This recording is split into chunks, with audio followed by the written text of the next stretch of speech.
Bonsoir à tous et bienvenue dans le journal. Voici les titres. Les dossiers de la 2 s'intéressent ce soir aux conséquences désastreuses de l'orpaillage dans la région de la Maraoué. Le fleuve Bandama qui traverse la ville de Boisflé est pollué. Les déchets de l'orpaillage ont remplacé les poissons. La vie des populations est menacée, celle des animaux n'en parlons pas. Les poissons ne résistent plus. Reportage à suivre. Hors de nos frontières, en République démocratique du Congo, après une visite de 3 jours, une délégation de l'ONU appelle à des négociations. L'ambassadeur de France à l'ONU, Nicolas de Rivière, membre de l'équipe onusienne, estime que le M23 devrait se retirer des territoires qu'il occupe, ajoutant qu'il n'y a plus à démontrer que le Rwanda soutient le M23. Voilà pour le sommaire. Vous faites bien d'avoir choisi RTI2. Et pour commencer, les dossiers de la 2.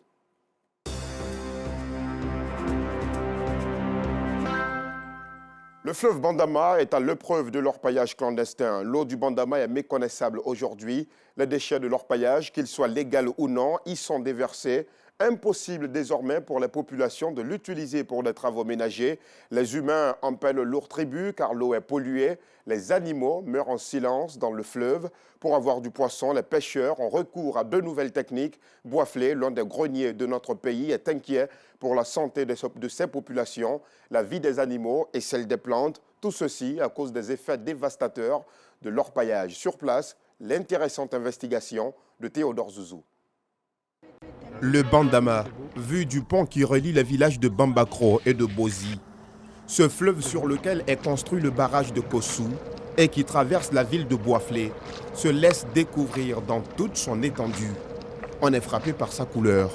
Une couleur ocre, semblable à celle que donne avoir de l'eau mélangée à du sable, issue d'un sol latéritique. Ce n'est pas le même Bandama auquel sont habitués les habitants des villages riverains. Leur rapport au fleuve a changé. C'est le cas de Bambakro, un village de pêcheurs. Nos enfants vont plus dans l'eau. Pour faire la baisser, pour faire la laisser interdit, ça dimanche. Quand ils extraient leur or, la boue là, leur déverser dans le Bandama. Au-delà de Bambakro, plus au nord, un campement du village d'Aka Ngesankro. Ici aussi, à 20 km du village chef-lieu, c'est la même couleur ocre que présente le fleuve Bandama. Les pêcheurs de ce campement accusent les orpailleurs d'en être la cause. Cette situation affecte la pêche. Il y a des machines, des dragues sur l'eau, on dit qu'ils polluent l'eau. Ils prennent la boue pour sortir à la surface de l'eau, ce qui fait que les poissons ne peuvent pas s'arrêter, ils vont ailleurs. Avant, les poissons venaient toujours à la rive. Même on va comme ça, même tu torches même la nuit, à des torches, tu peux les voir. Mais maintenant, ce n'est plus ça. La rareté du poisson oblige les pêcheurs à adopter de nouvelles techniques de pêche, comme par exemple battre l'eau pour faire sortir les poissons des profondeurs.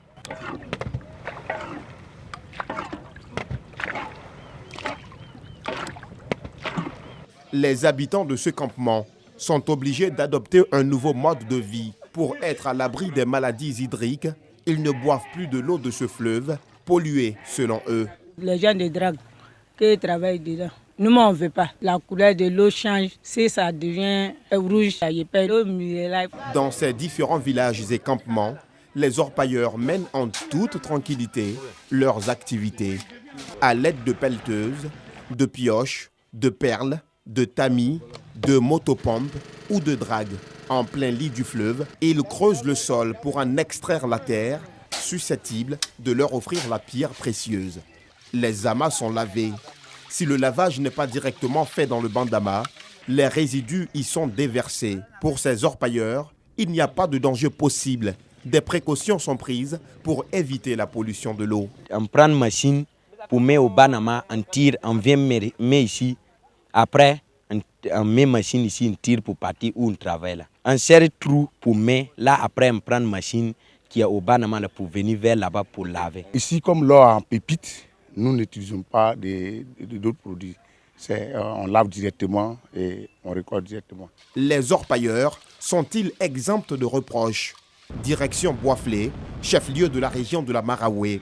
Dans cette localité, c'est à partir du Bandama que les services des eaux alimentent la ville en eau potable. Nous rencontrons les autorités sanitaires pour avoir une idée de la qualité de l'eau et des poissons sur la base des maladies hydriques ainsi que des intoxications alimentaires. Sur les ressources halieutiques, il me serait difficile de me prononcer parce que je ne suis pas spécialiste en ressources halieutiques et animales. Mais sur la santé humaine, c'est vrai qu'il est décrit dans la littérature que le mercure qui est utilisé dans l'orpaillage illicite a un effet nocif sur la santé même de l'homme. Mais depuis que je suis à Boisflé, nous n'avons pas constaté de changement notable dans ce domaine-là. Il faut peut-être des études beaucoup plus poussées pour pouvoir prouver l'imputabilité du mercure sur un certain nombre de phénomènes de santé qu'on pourrait constater. De retour à Abidjan, nous saisissons le centre ivoirien anti-pollution. Il se rend à Bambacro pour faire des prélèvements. Les scientifiques ont prélevé 2 échantillons à différents endroits du fleuve, étiquetés Boisflé 1 et Boisflé 2 pour analyse. Les résultats sont accablants. Boisflé 1 contient moins de 10 microgrammes de cyanure, 16,1 microgrammes d'arsenic, 11 microgrammes de chrome, 6 microgrammes de mercure, moins de 5 microgrammes de plomb et 13 microgrammes de zinc par litre d'eau, pour ne citer que ces métaux-là. Sensiblement les mêmes concentrations pour Boisflé 2. Les concentrations dépassent de très loin la valeur guide, à savoir le seuil tolérable admis par l'Union européenne. L'un des éléments frappants, c'est la présence du mercure. Il y a les eaux qui sont très turbides, c'est-à-dire la turbidité, les eaux sont troubles. Donc il y a une turbidité très élevée. Logiquement, la norme d'eau potable nous recommande 5 unités de turbidité, mais ici nous avons jusqu'à 832 à 850. Vous voyez que ce n'est plus des eaux naturelles. Le mercure, effectivement, c'est ce qui est utilisé par les orpailleurs pour faire l'amalgation des terres qui sont lavées, pour mieux concentrer l'or. Et lorsqu'il finit de concentrer l'or, toutes les boues sont rejetées également dans l'eau. Donc ici, on a des teneurs qui vont de 6 à 7. Or, pourtant, la norme naturelle nous impose une valeur de 1. C'est-à-dire que nous sommes au-dessus de la norme admise. Donc, ça veut dire que le milieu, déjà, il est contaminé en mercure.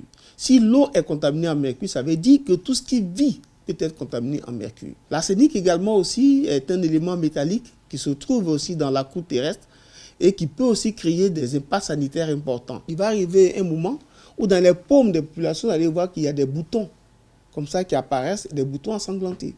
Vous voyez? Et ça, c'est ces genres de maladies qui apparaissent, qui sont dues à ces types de métaux. Le cadmium, le chrome, il y a le mercure, le plomb, le zinc. Ces éléments chimiques sont des éléments toxiques et qu'il faut proscrire. L'analyse des poissons pêchés dans le Bandama donne des résultats aussi inquiétants. Ces poissons ont été pris au niveau du lac de Kossou, on les a achetés au niveau du marché, d'accord, de Yamoussoukro. Et comme sont venus, nous avons fait donc l'analyse de ces poissons-là au niveau du laboratoire. Et on a été interpellé par la présence du mercure dans la chair de ces poissons. Vous voyez. Et donc, il n'y a pas le mercure seul, il y a le plomb, le cadmium, le cuivre, le zinc, le chrome et le cobalt. On a remarqué ici que celui qui était plus important, c'était le chrome. Pourtant, le chrome, il est dans le sol, c'est vrai, et on l'a retrouvé dans l'eau, mais pourquoi? C'est parce que les orpailleurs sont allés le chercher là où il se trouvait, ils n'en ont pas besoin. Quand ils ont enlevé l'or, ils ont libéré le chrome. Or, le chrome est un métal lui aussi très toxique. L'absorption de ces métaux par bioaccumulation à travers l'eau, où les poissons engendrent des conséquences inévitables au bout de 25 ans. On serait étonné de voir qu'il y a une nouvelle maladie qui apparaît. En Côte d'Ivoire, les gens sont dans une incapacité de mobilité. Ils vont commencer à utiliser des fauteuils roulants. On se dira certainement que non, on ne connaît pas l'origine, mais l'origine vient de là. Le mercure que nous avons accumulé longtemps dans nos cours d'eau, il commence à faire ses effets parce que ce mercure va amener à adopter ce qu'on appelle sa forme méthylée, qui est la forme toxique. Face à l'impact de ces différents métaux sur l'eau, les cultures, les animaux et les humains, les responsables du CIAPOL et l'autorité administrative font des propositions afin d'éviter ce qui pourrait être une catastrophe humanitaire d'ici à 2 décennies. Cette activité peut être rationalisée. Il suffit d'un encadrement pour leur donner un savoir-faire. Pour les milieux qui ont été déjà impactés, mais il faut les dépolluer. Comment les dépolluer? Cela n'est pas du tout possible. Il faut compter avec la nature. Mais compter avec la nature veut dire ne pas amplifier encore l'orpaillage. S'il y en a qui s'enrichissent, c'est nocif pour toute la communauté nationale. Parce que les poissons du Bandama, quand c'est pêché, c'est ça qui alimente les marchés d'Abidjan. Donc la lutte, nous sensibilisons. Ce n'est pas une affaire d'un individu, c'est une affaire collective. Il faut que nous y engageons complètement et qu'on soutienne les autorités préfectorales dans la sensibilisation. La pollution des cours d'eau, du fait de l'orpaillage illégal, est une réalité en Côte d'Ivoire. Aucun des 4 grands fleuves n'est épargné. Une situation préoccupante. À quand une réponse définitive à ce fléau? À quand la fin de cette ruée effrénée vers l'enrichissement? Une course à l'enrichissement qui impacte la qualité de l'eau, source de vie. Une eau devenue tueuse, silencieuse. Nous espérons vivement que nous aurons des réponses très adéquates le plus rapidement possible à toutes ces questions. On parle d'orpaillage clandestin, mais il n'y a pas que l'orpaillage qui se fait aussi de façon clandestine. L'immigration clandestine, elle aussi, expose les jeunes à d'énormes dangers.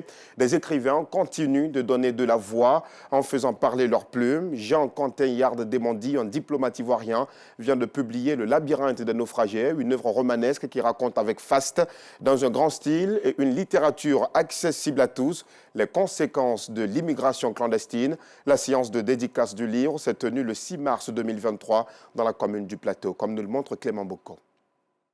Roxane, étudiante en journalisme, est une passionnée des œuvres qui traitent des questions de l'immigration illégale. Une passion qu'elle a nourrie à partir de nombreuses pertes en vie humaine des jeunes migrants africains en quête de l'Eldorado. La jeunesse aujourd'hui oublie qu'ils devraient mettre leur talent au profit de leur pays et non au profit des pays des autres. Quand on laisse la Côte d'Ivoire, on se dit bon, on va aller dehors, on va travailler, on leur permet d'avancer, alors que la Côte d'Ivoire reste au même niveau, elle n'avance pas. Si la jeunesse ivoirienne est vraiment interpellée sur les dangers de ce genre d'immigration-là, il y a beaucoup de choses qui pourront cesser et aussi savoir et avoir en esprit qu'en Côte d'Ivoire, ici, on a vraiment beaucoup de richesses. Un avis partagé par Ismaël, le technicien en bâtiment. En tant que jeune, je me dis, bon, il y a déjà tout ici.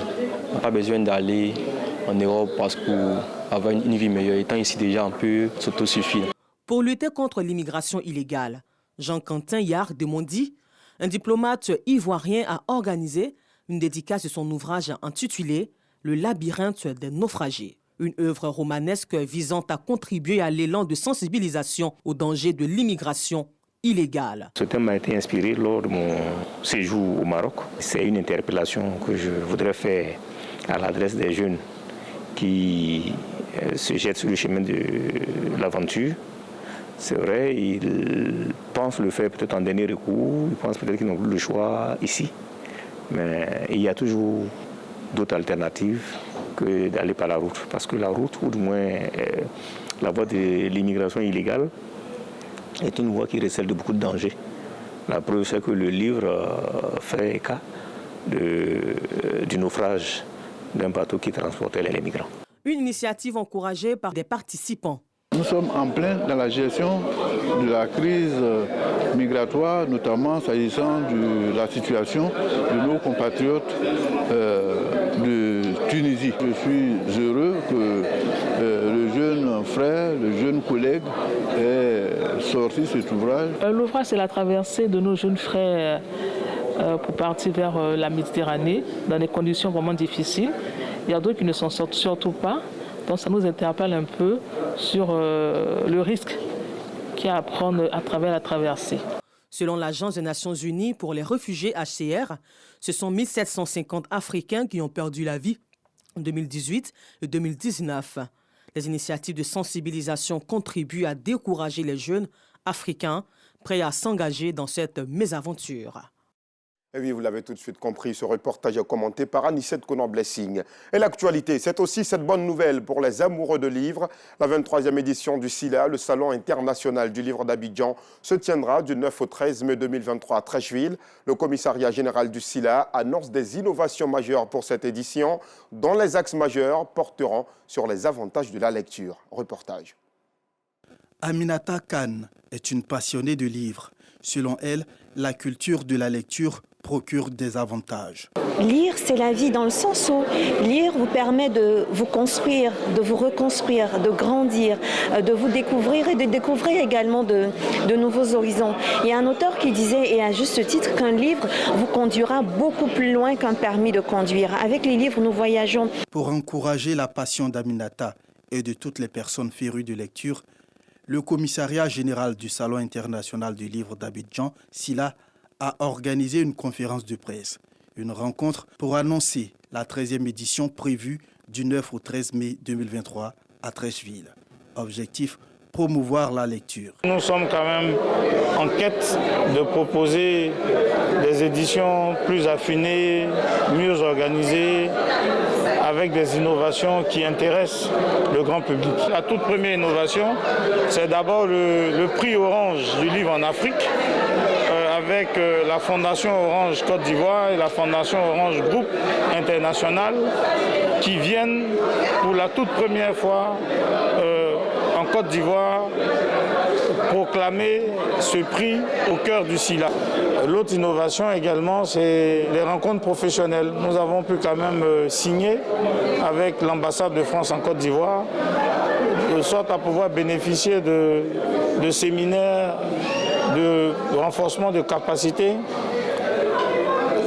assortis de diplômes. La CEDI a créé le Salon international du livre d'Abidjan pour galvaniser tout le secteur du livre, mobiliser toutes les intelligences, toutes les énergies, afin de donner vie au livre en Côte d'Ivoire, à partir des professionnels jusqu'aux lecteurs, en passant évidemment par les auteurs. Une initiative soutenue et encouragée par les représentants du ministre de la Culture et de la Francophonie, ainsi que du parrain, Aoussou Jano, président du Sénat. Le message du ministère est de promouvoir le livre, de soutenir tous ceux qui font la promotion du livre et la promotion de la lecture. Son Excellence Jeanne Ossou-Kouadio, président du Sénat, félicite les organisateurs du SILA 2023.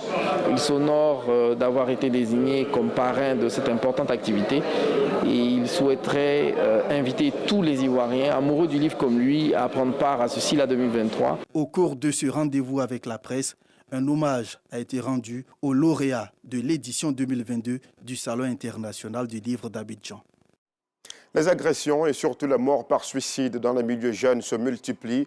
Autant vous le dire tout de suite, chers amis, le suicide ne sera jamais une solution.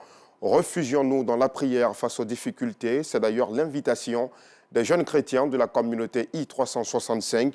Ils ont organisé hier samedi un moment de prière dans un réceptif hôtelier de la place. Le reportage de Justin Kwasi et Anissette Konan-Blessing vous sera proposé dans nos prochaines éditions. En sport football, les Lionceaux du Sénégal sont sacrés champions d'Afrique dans la catégorie des U20. Hier samedi 11 mars, ils ont battu en finale la Gambie sur un score de 2-0. Une finale maîtrisée tactiquement et techniquement par les poulains du coach Malik Diaw. Le Sénégal qui réalise ainsi un triplé avec la CAN 2022 et le CHAN 2023. Au Burkina Faso, une organisation non gouvernementale de défense des droits de l'homme a accusé l'armée et ses supplétifs civils, les volontaires de défense de la patrie, d'avoir tué le 8 mars au moins 21 civils, ainsi que d'avoir torturé des femmes. Toutes les victimes, sauf 2, sont peules, selon le CISC, le collectif contre l'impunité et la stigmatisation des communautés. Plus d'une centaine de membres des FDS et des VDP, ces volontaires pour la défense de la patrie, vêtus de treillis militaires, tous encagoulés et armés, auraient fait une descente dans le village de Toessin-Foulbé, dans la région du centre-nord, à bord de plusieurs pick-up et de motos, avant de fusiller les hommes. Au Burkina Faso, comme dans plusieurs autres pays du Sahel, les Peuls, dont certains appartiennent aux groupes terroristes dont les attaques, bien évidemment, ensanglantent le pays, sont victimes d'amalgames et de tueries. En République démocratique du Congo, après une visite de 3 jours, une délégation de l'ONU appelle à des négociations. L'ambassadeur de la France à l'ONU, Nicolas de Rivière, membre de l'équipe onusienne, estime que le M23, le mouvement du 23 mars, devrait se retirer des territoires qu'il occupe, ajoutant qu'il n'y a plus à démontrer que le Rwanda soutient le M23 et que des éléments rwandais font régulièrement des incursions dans la province congolaise du Nord Kivu, dont Goma est le chef-lieu. À l'en croire, seul un dialogue pourra effectivement résoudre ce conflit. Et puis en Afrique du Sud, c'est la tristesse et des interrogations après la mort en plein concert du célèbre rappeur Costatique. À 27 ans, il est mort sur scène hier soir lors d'un concert dans la banlieue de Johannesburg. La cause du décès n'est pas encore connue. Une autopsie est prévue et une enquête est ouverte. 10 jours de débat au Sénat français, c'est le temps qu'ont duré les discussions au pays d'Emmanuel Macron autour de la réforme des retraites. Le Sénat a adopté hier samedi la réforme contestée par 195 voix contre 112. En attendant la décision de l'Assemblée nationale, probablement pour jeudi prochain, La première ministre Elisabeth Borne s'est félicitée de cette première étape franchie.